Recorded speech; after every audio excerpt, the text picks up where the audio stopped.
Friend, स्वागत है आपका अपने चैनल द स्मार्ट ज्ञान अड्डा में। जी हाँ फ्रेंड, कुछ शिक्षक ट्रांसफ़र चाहते हैं तो कुछ शिक्षक ट्रांसफ़र नहीं चाहते हैं, कुछ शिक्षक राज्यकर्मी का दर्जा चाहते हैं तो कुछ शिक्षक प्रोन्नति चाहते हैं, कुछ दोनों चाहते हैं। जी हाँ फ्रेंड, आने वाले 2 से 3 महीने नियोजित शिक्षकों के लिए काफ़ी महत्वपूर्ण है, क्योंकि ये सारे जो है आपके मन में जो उधेड़-बुन पड़ा हुआ है, आप अपने जगह पर रहेंगे या जगह से कहाँ जाएंगे, किस जगह पर जाएंगे, जिले के किस कोने में जाएंगे, किस विद्यालय में जाएंगे, या आपने परीक्षा दिया है, पास है या फेल है, दिया है या नहीं दिया है, ये सारे बातों को देखते हुए क्या कुछ होने वाला है अगले 2 से 3 महीने में, ये आज के इस अंक में बताया जाएगा। जी हाँ फ्रेंड, बिल्कुल विस्तार पूर्वक। वीडियो थोड़ी लंबी जरूर है, लेकिन आपको एक डिसीजन लेने में, एक निर्णय लेने में एक मील का पत्थर होगी, एक रामबाण सिद्ध होगी। जी हाँ फ्रेंड, इसलिए वीडियो को स्किप नहीं करेंगे, शुरू से लेकर अंत तक देखेंगे। वीडियो को लाइक कर दे, चैनल पर नए हैं या अब तक सब्सक्राइब नहीं किया है तो ना पैसा लगता है ना खर्चा लगता है, सब्सक्राइब कर दीजिए फ्रेंड, अच्छा लगता है। सीधे चलेंगे अगले स्लाइड पर और आपको शुरुआत क्या कुछ होने वाला है अगले 2 से 3 महीनों में। उनको ये पोस्ट लिखने से पहले ये जानकारी हासिल कर लेना चाहिए था कि चाहे सेंट्रल गवर्नमेंट हो चाहे स्टेट गवर्नमेंट हो, सबने ग्रेड पे की व्यवस्था को खत्म करके, और जो 7वां वेतन आयोग बना था उसमें कोई ग्रेड पे नहीं है। उस ग्रेड पे के आधार पर एक वेतन का मैट्रिक्स तैयार किया गया था। उस मैट्रिक्स के आधार पर सीधे आपको स्लैब दिया जा रहा है, न कि उसमें ग्रेड पे। ये अलग बात है कि ग्रेड पे के साथ ही जोड़ घटा करके उस कैटेगरी में लाया गया है मैट्रिक्स को, लेकिन ग्रेड पे के साथ वेतन दे नहीं है। ये पहले दिमाग में अपने लिख लें। कुछ वर्षों से वेतन पा रहे होंगे, बीत गया कुछ समय उस स्लैब को पाते हुए। दूसरी बात जो आप पूछ रहे हैं, क्षमता पास करने के बाद जो विशिष्ट शिक्षक बनेंगे तो वेतन घटेगा कि बढ़ेगा, मैं सार संक्षेप में बात बता रहा हूँ। जो लोग 2019 तक 19 में 2017 से 2019 में नियोजित शिक्षक के पद पर योगदान किए हैं, उनके मूल वेतन में 6,000 रुपये तक की वृद्धि होगी। जो 19 तक वाले को जी, जो लोग 2012 से लेकर के 17 के बीच में योगदान किए हैं, उनके मूल वेतन में 2,000 रुपये से लेकर के और 3,500 रुपये तक की वृद्धि हो सकती है। अच्छा। और जो लोग 2003 से लेके और 2006 तक हैं, उनको 300 रुपया से लेकर के 250 रुपया तक की मूल वेतन में वृद्धि हो रही है। ये नियमावली का आधार किसके हिसाब से? जो फिटमेंट फैक्टर है उसको देख करके मैं बोल रहा हूँ। अच्छा। और बच गए बीच में 2008 से लेके 2010 वाले, तो उनको भी न्यूनतम 2,000 से 2,100 रुपए की वृद्धि होगी। ठीक है। अब अगर इतना बात समझ गए आप, तो आप ये जान सकते हैं कि 2003, 2004, 2005, 2006 तक के हमारे जो शिक्षक साथी हैं, उनको इससे कहाँ परेशानी हो रही होगी, पहली बात। दूसरा चीज आपने जो पूछा है उसका फिर मैं उत्तर दोहरा रहा हूँ कि विशिष्ट शिक्षक बनने के बाद आप जितना वेतन पा रहे हैं उससे 1 रुपया भी कम वेतन आपका नहीं बनेगा। अच्छा जी। और कुछ आप कह रहे थे? लेकिन 10% जो राशि आपका चले जाएगी कटौती में, इसलिए इन हैंड सैलरी कुछ शिक्षकों का कम भी हो जाएगा। तो वो तो अपने पद पर रह सकते हैं। हाँ, रह सकते हैं। कब तक?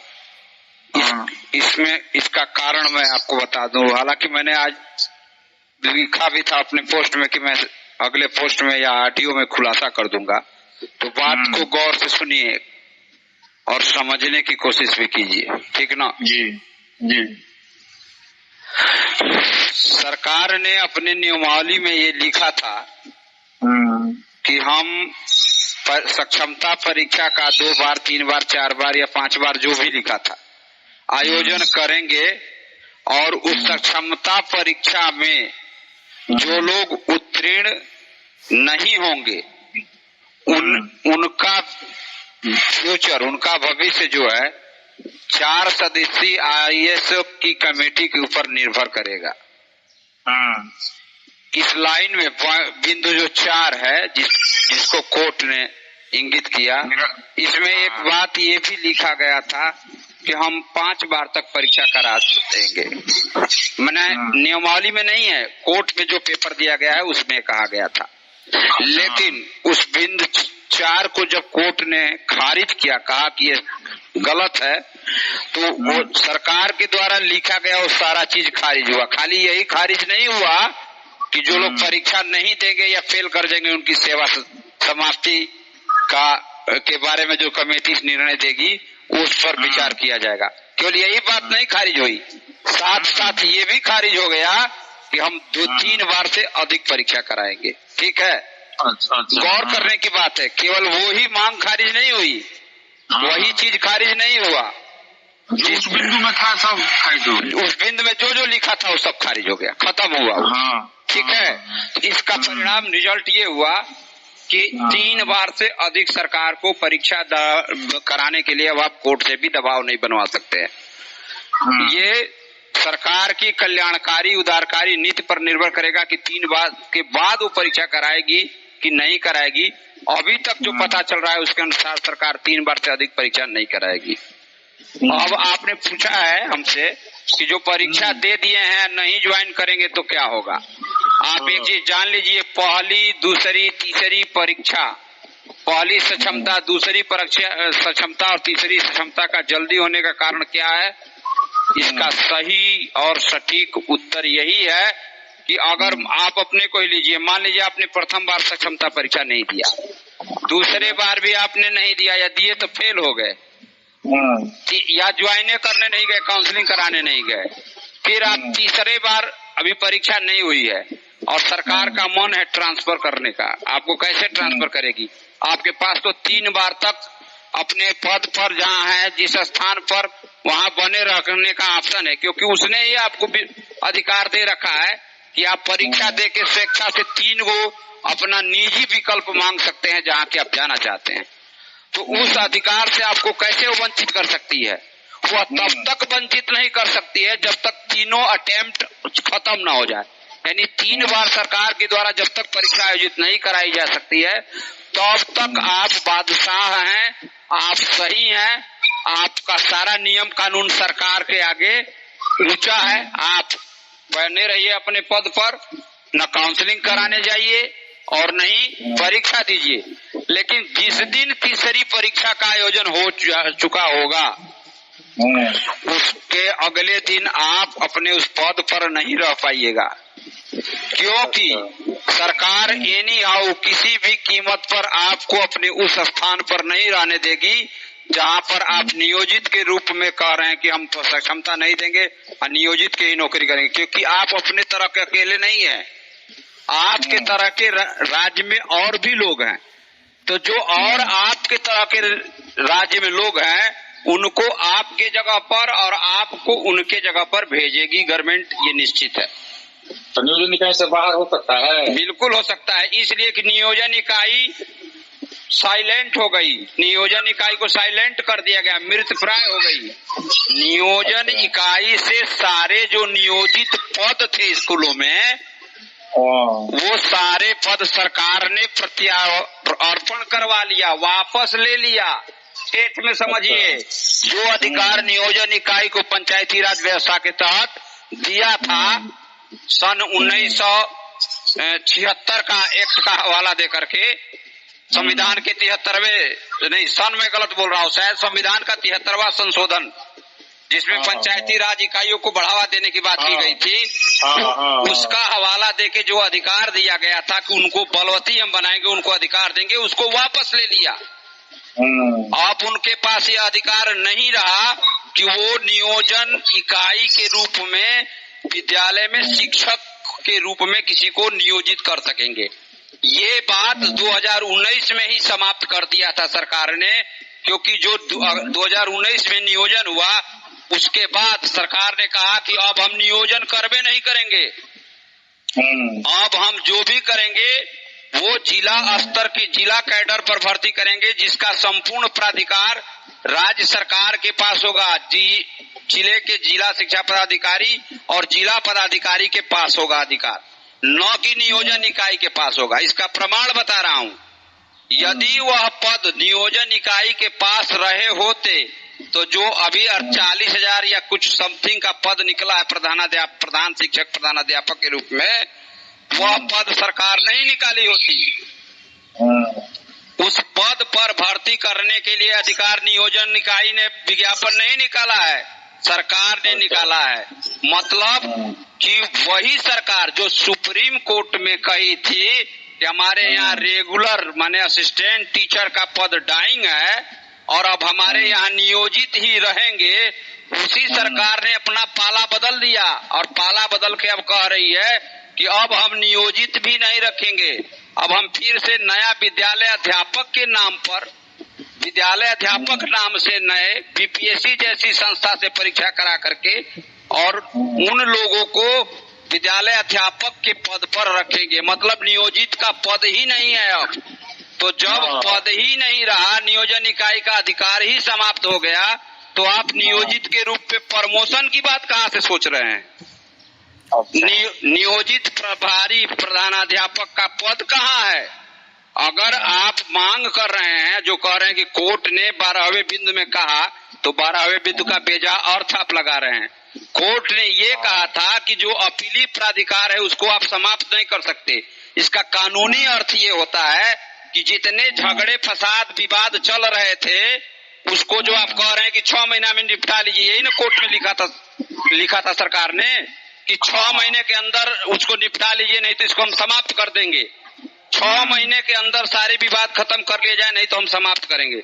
तो कोर्ट ने कहा कि नहीं, ये संभव नहीं है कि 6 महीने में सब समाप्त हो जाएगा न्यायिक प्रक्रिया। आप उसको तब तक समाप्त नहीं करेंगे या नहीं कर सकते हैं जब तक कि वह सारे वाद समाप्त नहीं हो जाते। जब उससे संबंधित जितने वाद या परिवाद या मुकदमे हैं वो जब खत्म हो जाएंगे तब आप उसको समाप्त कर सकते हैं।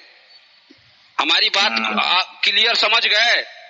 हाँ, पूरा समझ गया। कि कोर्ट ने ये कहा है, न कि कोर्ट ने ये नहीं कहा है कि जो आपने राजपत्र गजट पत्र बना करके कहा है कि हमारे जो 2023 की नियमावली है जिसके अनुसार सारे विद्यालय अध्यापक के पद और उस पर कार्य करने वाले लोगों की सेवा संचालित होगी, उसको कोर्ट ने रद्द नहीं किया है। विशिष्ट शिक्षक जो बनेंगे उनके लिए भी नियमावली 2023 ही काम करेगी। और जो 2006 की नियमावली पर चल रहे हैं, जो 2012 की नियमावली पे चल रहे हैं, जो 17 की नियमावली पे चल रहे हैं, जो अपने आप को नियोजित शेर सिंह कह रहे हैं, उनके लिए भी 2023 की नियमावली ही मान्य होगी। इस गजट में ये लिखा गया है। मतलब 2012 की नियमावली का प्रमोशन और अन्य प्रमोशन जो नेताजी लोग पोस्ट लिख के घुमा रहे हैं उसका कोई मतलब नहीं हुआ, स्वतः शिथिल हो गया। लेकिन फिलहाल सिमरी बख्तियारपुर में प्रमोशन मिला है, इसलिए इस बिंदु पर अगर नहीं मानने वाले के लिए कोई बात नहीं है, ये सिर्फ मिथ्या भाषण है। अगर जो समझ रहा होगा, जो एक अच्छे वकील के पास जाए तो समझ के बढ़िया से आएगा इसको कि इसका क्या मतलब है। आप कितना हो प्रमोशन का लेकर के चल जाइएगा पेपर, सरकार सीधे सीधे कहेगी कि आपको हम नियोजित के रूप में रखे हैं। क्यों? क्योंकि आपके साथ कोर्ट ने हम मर्जी किया है। सुप्रीम कोर्ट ने कहा है कि ठीक है, हम भी रोने के लिए गए थे कि हमारे पास पैसा नहीं है तो हम कम पैसा वाले मजदूर रख के काम करवा रहे हैं, तो कोर्ट ने कहा ठीक है जाओ कराओ। तो उस दया पर नियोजित आप रखे गए हैं। नहीं तो आपके यहाँ शोरगुल हो रहा है, थोड़ा साइलेंट कीजिए, आवाज तेज हो रहा है।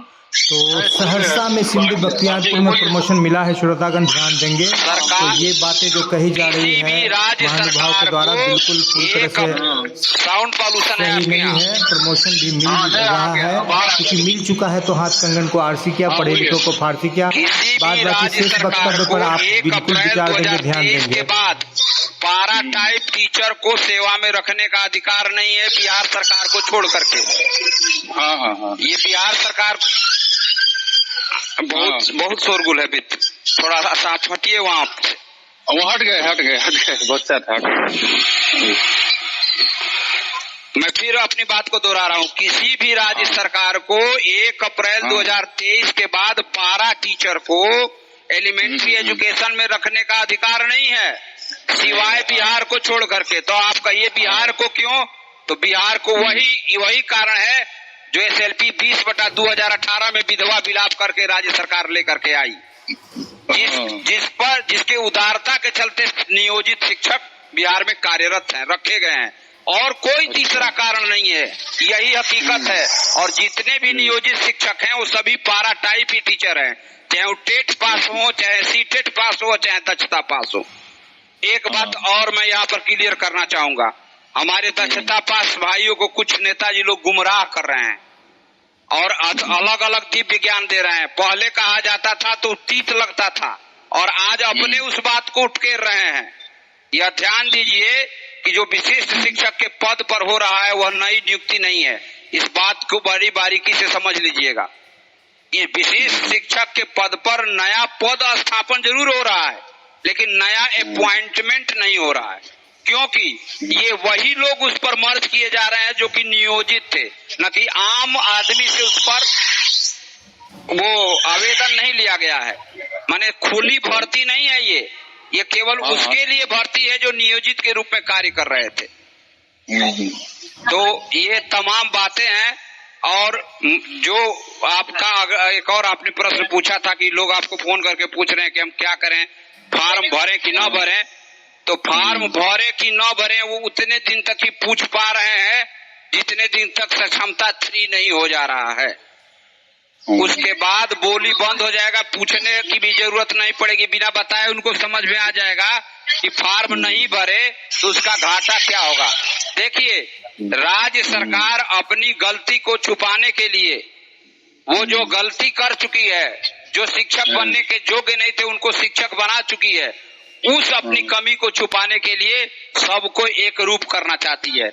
और देखिए, मेरी बात को थोड़ा गौर से सुनिए, 1,87,000 से क्षमता पास किए थे, 50,000 के समथिंग, 50,000 से कुछ कम, 40,000 45,000 के करीब प्रधान शिक्षक बनेंगे, जो कि फार्म भरा जा चुका है। तो ये संख्या 2.5 लाख के करीब पहुंचती है। और कुछ नियोजित जो कि BPSC के थ्रू चले गए, BPSC से निकल गए हैं, यानी 3,80,000 में से मान के चलिए कि 3.5 लाख की संख्या चली गई, विद्यालय अध्यापक बन गई। क्यों बन गई? क्योंकि कुछ प्रधान शिक्षक बने, कुछ BPSC के थ्रू बने, कुछ सक्षमता 1,87,000 पास किए, और लाख रोकने के बावजूद भी कम से कम 70 से 80,000 लोग फिर पास करेंगे। तो ये संख्या 3.5 लाख के करीब हो जाएगी। बचेंगे 30,000 से लेकर 35,000 लोग, मुट्ठी भर, जिसको सरकार जिस दिन चाहेगी उस दिन मसल देगी। और मसलेगी क्यों नहीं? कारण उसका ये है कि आप, सरकार चाहती नहीं है कि आप HRA लेकर के अपने घर में बैठ करके नौकरी करते रहिए। आपको मकान किराया भत्ता देती है और आप अपने पंचायत में ही बैठ के नौकरी करते हैं। तो वो लोग उससे प्रश्न नहीं पूछेंगे कि हम BPSC करके आए तो हमको औरंगाबाद भेजे हो, हमारा घर पटना है तो तुम हमको औरंगाबाद भेज रहे हो, और जो BPSC नहीं किया है उसको हमसे अधिक वेतन भी दे रहे हो, HRA भी दे रहे हो, घर में बैठाए हो। ये पक्ष भी सोचिए आप।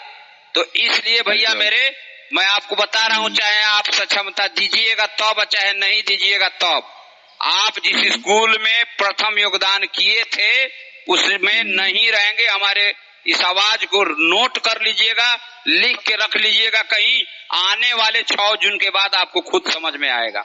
जितने भी लोग सुन रहे होंगे, मैं इस ऑडियो को भेजूंगा ग्रुप में, नोट कर लीजिएगा, नहीं तो 10 को गाली दीजिएगा कि बेहुदा क्या कह रहा था। सरकार की मोनोपोली क्या है, इसको समझने की कोशिश कीजिए। दूसरी बात, जब नियोजन इकाइयों को समाप्त करने की तरफ वो कदम बढ़ा चुकी है सरकार, तो समर्थ को नहीं दोष घुसाए, समर्थवान है। राज्य सरकार को आर्टिकल 309 के तहत कानून बनाने का अधिकार है। दूसरी चीज, ये जो लोग ख्वाब दिखा रहे हैं, दिव्य ज्ञान दे रहे हैं, और जो कोर्ट के फैसले का गलत विश्लेषण करके बता रहे हैं, लोगों को दिग्भ्रमित कर रहे हैं, उसके पीछे सिर्फ एक ही राज है, और वो राज है कि नेतागिरी और चंदागिरी ये बंद हो जाएगा। क्योंकि मैं आपको नाम रख के बोल के कह रहा हूँ, राजीव सिंह का हस्त्र क्या हुआ? बर्खास्त है। अमित विक्रम बहुत चालाक नेता हैं, उनका हस्त क्या हुआ? बर्खास्त हैं। बंशीधर ब्रजवासी का हस्त क्या हुआ? बर्खास्त हैं। मुजफ्फरपुर के हाल ही के एक भाई ने अभी विरोध करना शुरू किया था गर्मी की छुट्टी को लेकर के, क्या हस्त हुआ है? बर्खास्त है। तो समय महान होता है भाई।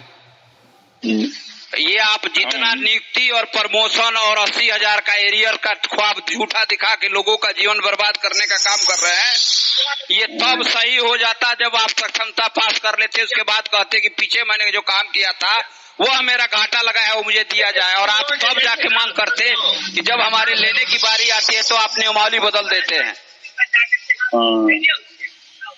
तो ना आप वहाँ पहुँच पाए हैं, न यह रह पाया है। जिस घर में थे वो छूट ही रहा है डैम में, आप पहुँच नहीं पा रहे हैं। तो मेरे समझ से अगर तनिक भी दिमाग हो आदमी को तो खुद अपने स्वविवेक से सोचना चाहिए कि सरकार जिस विधि व्यवस्था से चलाएगी उस विधि व्यवस्था से न चलना पड़ेगा। तरह तरह के भ्रामक पोस्ट मिल रहे हैं कि एनपीएस दुका हो जाएगा, ओपीएस दिलवा देंगे। अरे भैया, सबको बैकूफ का पैजामा समझ रखे हो क्या आप? राज्यकर्मी को ही पेंशन की बात है, और राज्यकर्मी वही होता है जिसके वेतन के लिए देखिए साउंड पॉल्यूशन हो रहा है, थोड़ा रुकिए आप। जिसको लेखा संख्या प्राप्त होता है, समझ गए? जिसको प्राण नंबर सब प्राप्त होता है। नियोजित के रूप में आपको क्यों नहीं प्राण नंबर प्राप्त हुआ आज तक?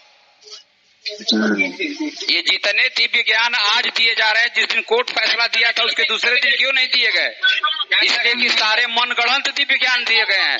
उस कोर्ट के लिखे 2 बिंदु के आर्डर को गलत बताया जा रहा है, गलत रूप में परोसा जा रहा है, उसमें जोड़ घटा करके उसकी व्याख्या की जा रही है।